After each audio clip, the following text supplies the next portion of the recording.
Hello friends, मैं आपका दोस्त स्वागत करता हूं साह क्लासेस के इस यूट्यूब चैनल पर। दोस्त, आज इस वीडियो में हम बात करेंगे जेनेटिक्स के बारे में। जेनेटिक्स का तीसरा लॉ। सर, तीसरा लॉ क्यों, दूसरा लॉ क्यों नहीं, पहला लॉ क्यों नहीं? इससे पहले आपको बता दें कि जो पहला लॉ और दूसरा लॉ है, इससे पहले वाला वीडियो में हम बता चुके हैं, इससे पहले वाला लेक्चर में हम बता चुके हैं। उससे भी पहले एक लेक्चर और बनाए हुए हैं जेनेटिक्स पे टोटल 2 लेक्चर बन चुका है। अगर आप वो लेक्चर नहीं देखे हैं तो जाके उस लेक्चर को देखिए, ताकि जेनेटिक्स से रिलेटेड जितने भी टर्म है, जीन, एलील और भी कोई कोई टर्म है कि इनहेरिटेंस क्या होता है, तो वंशानुगति कैसे, पीढ़ी दर पीढ़ी कैसे कोई भी जीन फ्लो होता है, तो इस सब के बारे में हम फर्स्ट वीडियो में और सेकंड वीडियो में बात किए थे। जो सेकंड वीडियो था उसमें हम लोग बताए थे कि first law, law of dominance, प्रभाविता का नियम जिसको कहते हैं हिंदी में, उसके बारे में बताए थे कि मेंडल साहब जो 3 लॉ दिए थे, जो फर्स्ट लॉ और सेकंड लॉ था, तो फर्स्ट लॉ था क्या कि लॉ ऑफ डोमिनेंस, और दूसरा लॉ था कि लॉ ऑफ सेग्रीगेशन। तीसरा लॉ जो है यहाँ पे लॉ ऑफ इंडिपेंडेंट असॉर्टमेंट। तो लॉ ऑफ इंडिपेंडेंट असॉर्टमेंट को हिंदी में क्या कहते हैं? स्वतंत्र अपवहन का नियम। स्वतंत्र अपवहन का नियम क्या कहता है, जरा सा देखिएगा कि किसी भी, क्या बोल रहा है कि किसी भी संकरण में लक्षणों के 2 जोड़े लिए जाते हैं। कोई भी अगर लक्षण होता है, तो अगर कोई भी संकरण होता है या फिर युग्म का ही बात करें, हमेशा कैसा होता है? पेयर में होता है। तो पेयर में ये सब चीज हम पहले ही बता चुके हैं, युग्म क्या होता है और फिर लक्षण क्या होता है, संकरण किसे कहते हैं। तो ये सब चीज पहले फर्स्ट वीडियो में देख लिए हैं। अगर आप नहीं देखे तो वो देखिए जाके, तब आपको समझ में आएगा। इसके बाद भी देख सकते हैं। तो लक्षण के 2 जोड़े लिए जाते हैं। अगर लक्षण के 2 जोड़े लिए जाते हैं तो किसी भी एक जोड़े का लक्षण विसंयोजन दूसरे जोड़े से स्वतंत्र होते हैं। कुछ नहीं समझ में आया सर? तो थोड़ा समझिए, आप समझिएगा कि कैसे। जैसे कोई भी एक नियम क्या करते हैं, युग्म ले लेते हैं या फिर कोई भी कैरेक्टर ले लेते हैं। कोई भी कैरेक्टर लेने के बाद, अगर कैरेक्टर जैसे हम लिए थे टॉल, तो टॉल में कोई भी लंबा होता था या फिर कोई बौना होता था, तो लंबा होने के लिए उसको बड़ा वाला टी लिखते थे और बौना होने के लिए उसको छोटा वाला टी लिखते थे। सर 1 टी क्यों लिखे? इसमें तो 2 टी लिखिए। क्यों 2 टी लिखे?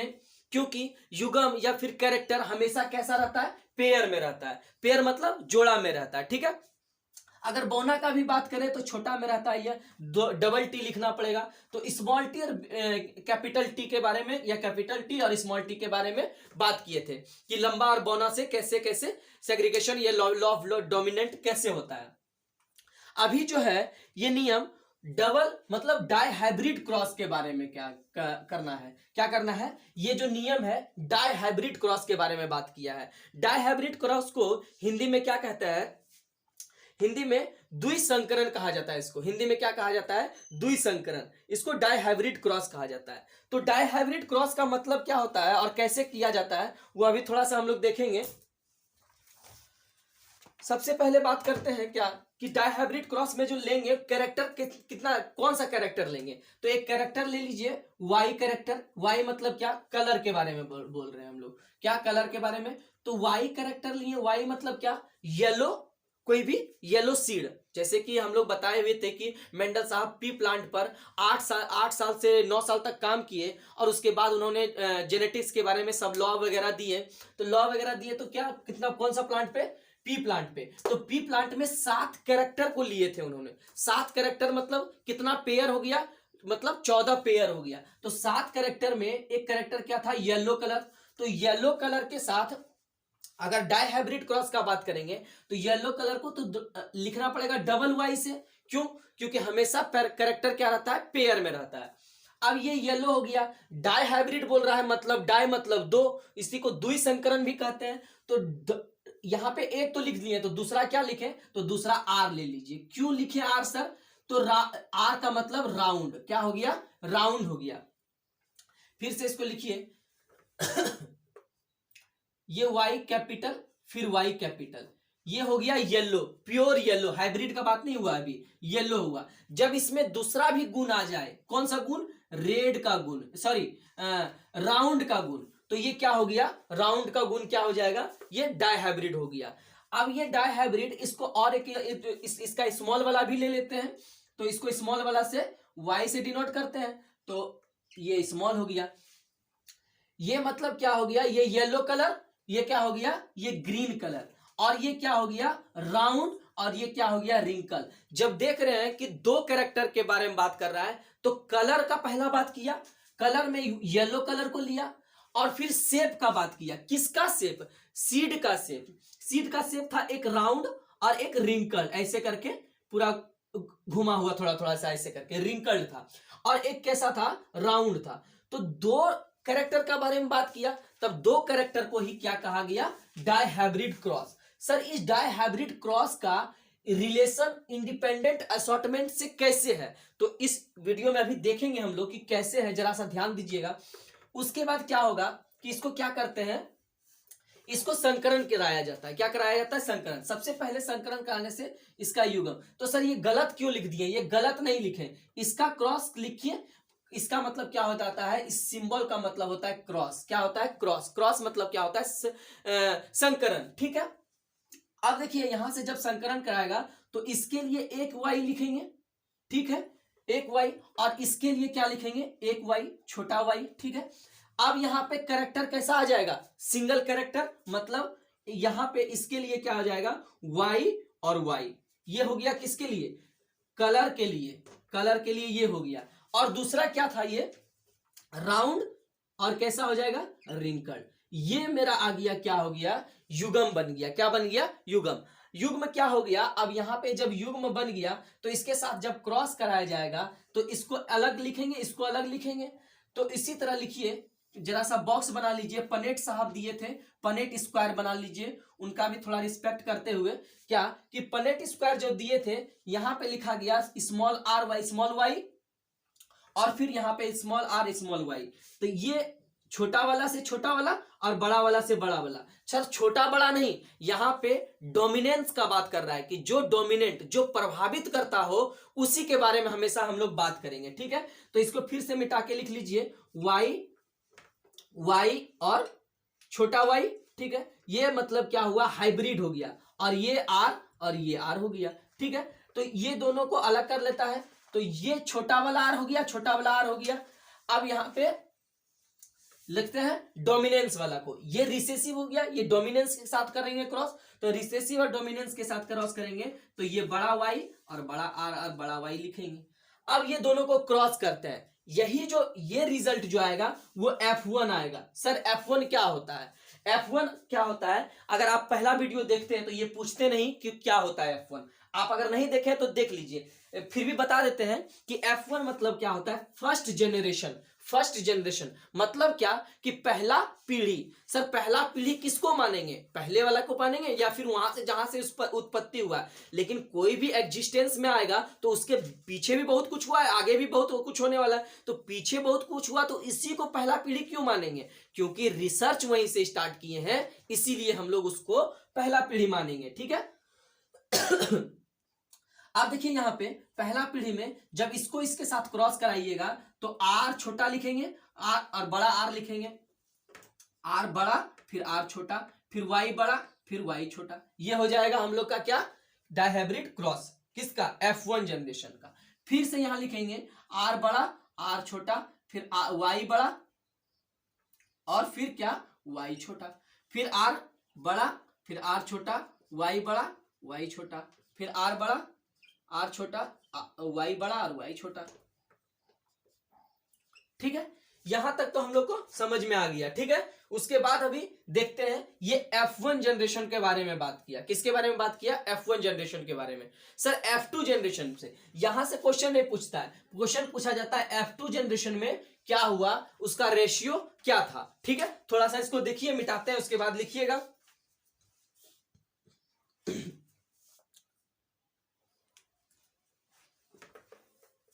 इसके बाद हम लोग देखेंगे दूसरा जो F2 जनरेशन में क्या होता है। ठीक है, F2 जनरेशन में जब हम लोग देखे थे F1 जनरेशन में, F1 जनरेशन का फिर से एक बार हम पनेट स्क्वायर बना देते हैं F1 जनरेशन का। यहाँ पे स्मॉल आर और स्मॉल वाई लिए, फिर स्मॉल आर और स्मॉल वाई लिए। ठीक है, उसके बाद इसको क्रॉस कराते हैं, इसलिए पनेट स्क्वायर बनाते हैं एक, तो Y capital R capital Y capital R capital.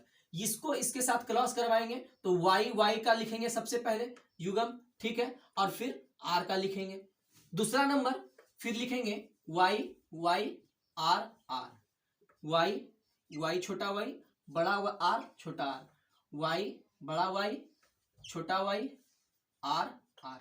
ये क्या हो जाएगा हम लोग का F1 जनरेशन का बारे में बात किए।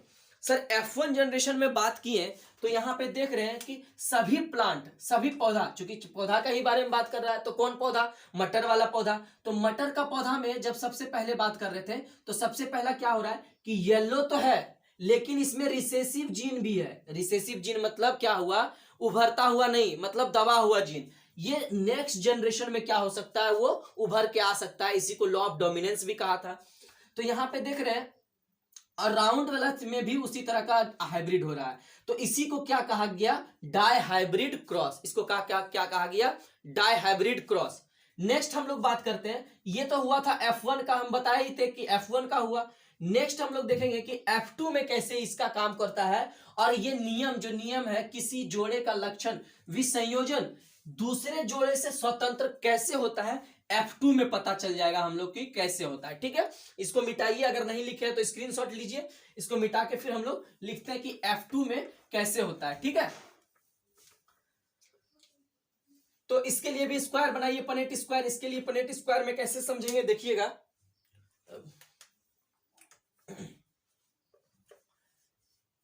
युग्म बनाए आर और वाई का, किसका, आर और वाई, मतलब राउंड का लिए।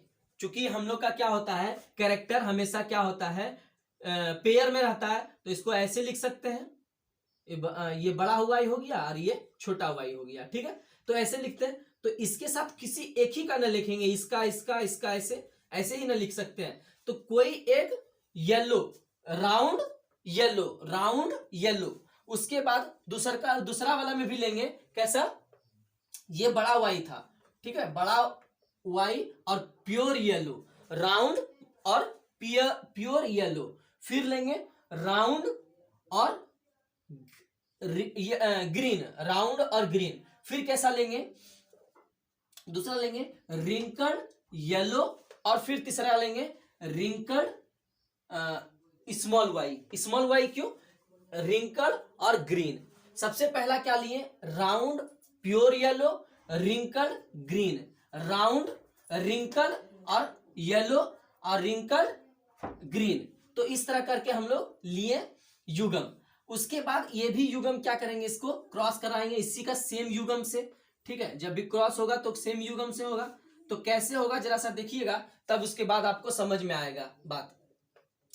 ये यहां हो गया इसमें, फिर यहां पे सेम चीज लिख दीजिए, फिर आर वाई, फिर और ये वाई, ये बड़ा वाई लिखिए, फिर आर और स्मॉल वाई, मतलब रिंकल्ड ग्रीन, रिंकल्ड कलर का सीप है, रिंकल सीप है और ग्रीन कलर का सीप है। कैसा सीप है, ग्रीन कलर का। उसके बाद हम लोग बात करते हैं, आगे बढ़ते हैं। देखिए इसको क्रॉस कराइए, बड़का आर लिख सकते हैं यहाँ पे, ठीक है, और छोटका वाई बड़का वाई। तो ये प्योर राउंड और प्योर येलो आया। इसमें कहीं भी हाइब्रिड का बात नहीं हुआ, मतलब कैरेक्टर का अलग और मिक्सिंग नहीं हुआ, रिसेसिव जीन इसमें नहीं आया। हमेशा कैसा आया, डोमिनेंस जीन आया, डोमिनेटिंग जीन आया। अब देखते हैं दूसरा नंबर में, इसके लिए बड़ा आर, फिर कैसा, बड़ा वाई और छोटा वाई। देखिए यहां पे छोटा वाई आ गया। ये कैसा आया कि ये कलर तो कैसा आ गया, मतलब शेप कैसा आ गया, राउंड तो आ गया, लेकिन कलर में क्या हुआ, हाइब्रिड हो गया, मतलब रिसेसिव जीन भी आ गया। अब इसके बाद का जनरेशन, थर्ड जनरेशन में ये हो सकता है उभर के भी आ जाए या फिर रिसेसिव भी रह जाए। ठीक है, नेक्स्ट वाला लिखते हैं, क्या हो जाएगा, आर और बड़ा आर और के साथ छोटा वाला आर लिखेंगे, क्योंकि यहां पे आर, और बड़ा वाई फिर बड़ा वाई। तो क्या हो गया, बड़ा वाई से क्या हो गया, ये रिंकल नहीं, ये राउंड तो है, लेकिन ये कैसा जीन इसके साथ है, रिंकल्ड जीन भी है इसके साथ, रिसेसिव जीन भी है। लेकिन कलर का अगर बात करें तो कलर में ये प्योर वाई कलर आ गया। कैसा आ गया, प्योर वाई, मतलब येलो कलर आ गया। फिर नेक्स्ट वाला लिखते हैं कि आर, बड़ा वाला आर और कैसा, छोटा आर, फिर कितना, बड़ा वाई और फिर छोटा वाई। इस तरह से हम लोग बात कर सकते हैं कि देख सकते भी हैं क्या कि ये जो राउंड हुआ, राउंड तो प्योर हुआ, सॉरी राउंड तो हाइब्रिड हो गया क्योंकि ये राउंड हुआ लेकिन इसके साथ जीन कैसा आ गया, रिसेसिव जीन आ गया। उसी तरह यहाँ पे येलो नहीं ग्रीन, येलो हुआ लेकिन रिसेसिव जीन भी, ग्रीन जीन भी आ गया इसमें। हो सकता है नेक्स्ट जनरेशन में ये उभर के आ भी सकता है, नहीं भी आ सकता है। तो कैसे आएगा कैसे नहीं आएगा वही चीज के बारे में, दोनों हमेशा मिक्स नहीं कर रहा है, ये अपना अलग कैरेक्टर शो कर रहा है, ये अपना अलग कैरेक्टर शो कर रहा है, दोनों अपना अपना अलग कैरेक्टर शो कर रहा है। वही बोला कि किसी भी संकरण में लक्षण के दो जोड़े लिए जाते हैं, दो जोड़े मतलब राउंड और राउंड आर आर या फिर रिसेसिव, रिसेसिव दो जोड़ा लिया गया। इसमें से बोला कोई एक ही, मतलब क्या बोल रहा है, एक जोड़े के लक्षण विसंयोजन दूसरे जोड़े से स्वतंत्र होता है, मतलब ये दोनों आपस में स्वतंत्र है, एक दोनों से किसी का कनेक्शन नहीं है, एक दोनों से कनेक्शन किसी का नहीं है। अब नेक्स्ट में हम लोग फिर इस क्रॉस को देख लेते हैं, फिर कहां से सवाल पूछा जाता है उसके बारे में देख लेंगे। आर वाई और फिर आर स्मॉल वाई, फिर आर छोटा, ये वाला फिर से अच्छा से लिखिए क्योंकि कैरेक्टर को हमेशा एक साथ लिखा जाता है। फिर वाई, फिर वाई, फिर छोटा वाई, फिर ये क्या हो जाएगा, बड़ा आर बड़ा आर, बड़ा आर बड़ा आर कर दिए। फिर ये छोटा वाई छोटा वाई छोटा वाई छोटा वाई, देखिए ये ग्रीन हो गया, ये ग्रीन हो गया। तो इसको अंडरलाइन क्यों कर रहे हैं, अभी जब रेशियो लिखेंगे, अनुपात लिखेंगे किसका, कि कौन सा कैरेक्टर कहां पे उभर के आया, किस जगह से उभर के आया, किस कलर का आया, वो कितना नंबर में है, वही चीज क्वेश्चन आपसे पूछा जाता है कि डाई हाइब्रिड क्रॉस का अनुपात बताइए, मतलब रेशियो बताइए, जेनोटाइप फेनोटाइप रेशियो बताइए। क्या होता है जेनोटाइप, क्या होता है फेनोटाइप, हम फर्स्ट वीडियो में बात किए थे, आप फर्स्ट वीडियो जाके देख सकते हैं, ठीक है। नेक्स्ट बात करते हैं, फिर क्रॉस कराते हैं, तो इसके लिए आर हो जाएगा, इसमें स्मॉल आर हो जाएगा, और फिर क्या हो जाएगा, बड़ा कैपिटल वाई और फिर स्मॉल वाई, ठीक है। फिर इसमें आर बड़ा आर स्मॉल वाई, फिर small Y small Y. Next बात करते हैं, देखिए यहाँ पे आर स्मॉल है लेकिन ऊपर में क्या है, कैपिटल आर है, तो स्मॉल आर, यहाँ पे कैपिटल वाई, फिर यह कैपिटल वाई, ठीक है। आर फिर इसमें बड़ा आर, फिर यहाँ छोटा आर लिखिए, फिर वाई छोटा और कैपिटल वाई, ठीक है। उसके बाद बात करते हैं नीचे, आर कैपिटल स्मॉल आर फिर से, और फिर यहाँ पे कैपिटल वाई और कैपिटल वाई। ग्रीन हो गया, यहाँ रिंकल्ड हो गया, रिंकल हो गया, लेकिन कलर कैसा हो गया, यहाँ पे कलर क्या हो गया, येलो कलर का रिंकल्ड, येलो कलर का रिंकल्ड सीड हो गया। नेक्स्ट बात करते हैं फिर हम लोग कि स्मॉल आर फिर स्मॉल आर फिर स्मॉल वाई और कैपिटल वाई, मतलब कैपिटल वाई और स्मॉल वाई। नेक्स्ट फिर से मिलते हैं, कैपिटल आर वाई, फिर कैपिटल आर, फिर स्मॉल आर, फिर कैपिटल वाई और स्मॉल वाई। फिर से नेक्स्ट वाला में आर, फिर कैपिटल आर, फिर वाई स्मॉल वाई, फिर स्मॉल आर, फिर कैपिटल वाई और स्मॉल वाई, ठीक है। इस तरह से फिर लास्ट वाला लिख लेते हैं हम लोग फिर से, क्या कि आर आर और स्मॉल वाई। देखिए आर आर और स्मॉल वाई एक ही पीस है, एक ही ये है, इस तरह का कोई अलग नहीं मिलेगा आपको। तो इसमें किस तरह का ये सब क्या निकला, इस तरह का ये प्रोजेनी निकला, क्या निकला, ये प्रोजेनी। ये प्रोजेनी जो हुआ हम लोग का कि किस तरह से एक दूसरे से अलग है, कैसे अलग है, इसका रेशियो क्या है, उस रेशियो के बारे में अभी बात करेंगे। और फिर लिखेंगे कि देखिए जरा सा कि 9 कलर का क्या हो गया, 9 क्या हो गया, 9 पीला कलर का हो गया, पीला कलर का 9 हो गया। पीला कलर के साथ क्या हो गया, पीले कलर के साथ गोल हो गया, पीले कलर के साथ कैसा हो गया, गोल हो गया। 9 सीड ऐसा हुआ पीला कलर का गोल, मतलब पूरा राउंड हो गया। येलो सीड राउंड, मतलब देखिए ये इस तरह का चीज कैसा हो गया हम लोग का, 9 कैसा हो गया, 9। दूसरा जो आएगा 3 क्या हो गया, हरा हो गया, हरे कलर का कैसा, हरे कलर का कैसा, गोल सीड, हरे कलर का गोल सीड। तीसरा नंबर फिर क्या हो जाएगा, 3 क्या हो जाएगा, 3:9:3:3:1, ठीक है। तो 9 3 कैसा हो जाएगा, पीले कलर का झुर्रीदार, पीले कलर का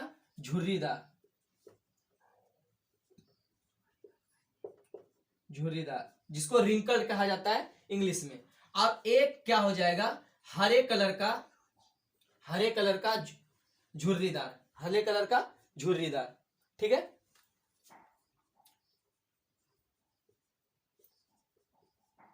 हरे कलर का झुर्रीदार। इससे क्या पता चला, ये कैसा रेशियो है, फेनोटाइप रेशियो है। क्या रेशियो है, phenotype ratio, phenotype ratio, phenotype ratio. इस रेशियो को लिखना बहुत मस्ट है, लिख लीजिए 9:3:3:3। अच्छा से इसको लिखिए 9:3:3:1। क्या हुआ 9:3:3:1? जब भी यहां पे देख रहे हैं कि ये जो नियम है हम लोग का इंडिपेंडेंट असॉर्टमेंट एक दूसरे से अलग हो रहा है। कब, जब कोई भी डाई हाइब्रिड क्रॉस करते हैं, मतलब द्विसंकरण का किया जाता है, तो उसमें क्या होता है कि जो एक संकरण होता है, मतलब एक गुण होता है, दूसरे गुण से अलग होता है, दोनों एक साथ मिक्स नहीं होगा। अब देखिएगा, अब यहां पे आपको थोड़ा सा विचित्र बात ये लगेगा कि मेंडल साहब जितने भी नियम दिए थे, सारा गलत ही हो गया था। ये कहना गलत है, चूंकि इसलिए गलत है क्योंकि मेंडल साहब जितने भी नियम दिए थे उसमें से कुछ ना कुछ सभी नियम के लिए एक्सेप्शन था, सभी नियम में क्या था, एक्सेप्शन था। यही एक्सेप्शन, यही अपवाद हम लोग अभी पढ़ेंगे, या फिर दूसरे वीडियो में, अगर वीडियो लंबा हो गया है तो फिर नहीं पढ़ेंगे, अगर वीडियो ज्यादा छोटा है तो फिर पढ़ लेते हैं, ठीक है। तो ये जब देखेंगे कि मेंडल साहब का क्या, जितना भी नियम बताए थे, ये 3 नियम, पहला लॉ ऑफ डोमिनेंस, दूसरा लॉ ऑफ सेग्रीगेशन, और तीसरा लॉ ऑफ इंडिपेंडेंट असॉर्टमेंट, जिसको स्वतंत्र अपवहन का नियम कहा जाता है। तो ये तीनों नियम अब हम लोग कंप्लीटली देख चुके हैं। इसको फेनोटाइप रेशियो कहा जाता है कि 9:3:3:1। ये कब होता है, दूसरा पीढ़ी में। कब होता है, दूसरा पीढ़ी में, F2 जनरेशन में। कब होता है, F2 जनरेशन में। आपसे पूछेगा सवाल क्या, कि मेंडल साहब ये लॉ ऑफ इंडिपेंडेंट असॉर्टमेंट, मतलब क्या बोला, स्वतंत्र अपवहन का नियम में जो फेनोटाइप रेशियो बताए हुए थे मेंडल साहब, क्या बताए, तो इस तरह से आपका सवाल रहेगा, ऑप्शन में रहेगा ये, तो इसी को टिक मारना है, 9:3:3:1। कैसा, 9:3:3:1, 9:3:3:1, ठीक है। इस तरह करके हम लोग बात को आगे बढ़ाते हैं और फिर देखते हैं कि जो मेंडल साहब के जितने भी नियम थे वो नियम गलत कैसे हो गया, या फिर कह सकते हैं अपवाद कैसे है, वो सब नियम अभी हम लोग देखते हैं। अगर आप इसको लिखे हैं तो ठीक है, अगर नहीं लिखे हैं तो इसको लिख लीजिए, बहुत ही इंपॉर्टेंट है और बहुत ही कंसेप्चुअल है, इससे सरल भाषा से नहीं सिखाया जा सकता है, ठीक है। उसके बाद आगे बढ़ते हैं, इसको मिटा लीजिए, फेनोटाइप रेशियो लिख लिए 9:3, 9:3:3:1। स्क्रीनशॉट लेके रख सकते हैं या फिर मिटा सकते हैं, ठीक है। उसके बाद हम लोग देखेंगे क्या, कि जितने भी नियम बताए थे मेंडल साहब, और फिर एक्सेप्शन कह सकते हैं उसको, कि एक्सेप्शन क्या क्या था मेंडल के नियम का, ठीक है।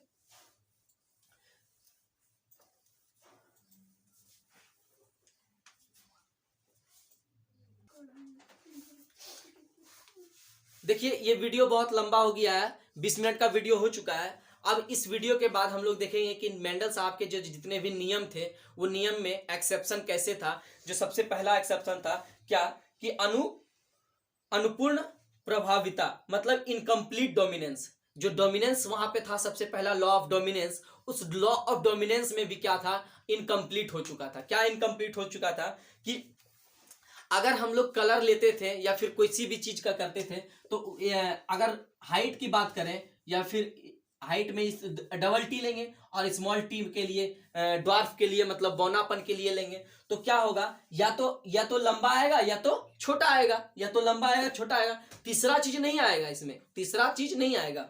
तो उसी तरह क्या हुआ, एक फ्लावर है, स्नैपड्रैगन फ्लावर का नाम है, उस फ्लावर में क्या हुआ, एक व्हाइट कलर का फूल लिए मेंडल साहब, और क्या किए, एक दूसरा कलर लिए पिंक कलर का, और कैसा लिए, सॉरी रेड कलर का।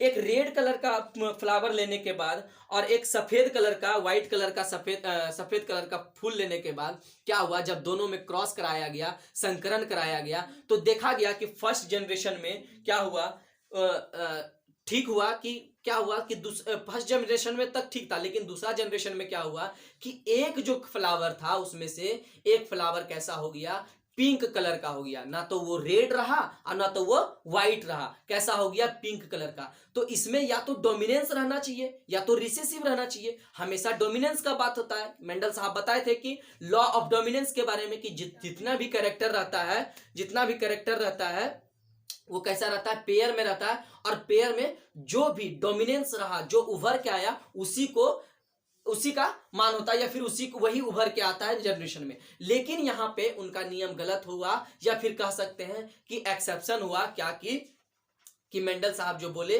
कि ऐसा होता है, तो एक स्नैपड्रैगन एक फ्लावर है, उसमें क्या हुआ कि व्हाइट कलर का फ्लावर लिया गया और रेड कलर का फ्लावर जब क्रॉस कराया गया, या तो उसको में डोमिनेंट व्हाइट होना चाहिए या तो रिसेसिव रेड होना चाहिए, लेकिन ये पिंक कलर का फ्लावर दिया, यहाँ पे थोड़ा सा एक्सेप्शन हो गया। तो यही सब चीज हम लोग नेक्स्ट भी पढ़ेंगे। उसके बाद हम लोग मल्टीपल एलील के बारे में पढ़ेंगे कि मल्टीपल एलील क्या होता है। जब बोले कि एलील हमेशा 2 ही रहता है, लेकिन उसमें भी एलील के बारे में 3 एलील, फिर ब्लड ग्रुप के बारे में पढ़ेंगे। इस वीडियो में आगे पढ़ते रहेंगे। इस वीडियो में इतना ही है, अगले वीडियो आपका इसी टॉपिक पर रहेगा। अगर आपको ये वीडियो पसंद आया हुआ है तो फिर शाह क्लासेस इस यूट्यूब चैनल को सब्सक्राइब कर लीजिए, अपने दोस्तों के साथ शेयर कीजिए और कमेंट करके जरूर बताइए कि यह लेक्चर आपको कैसा लगा। Thank you, that's all.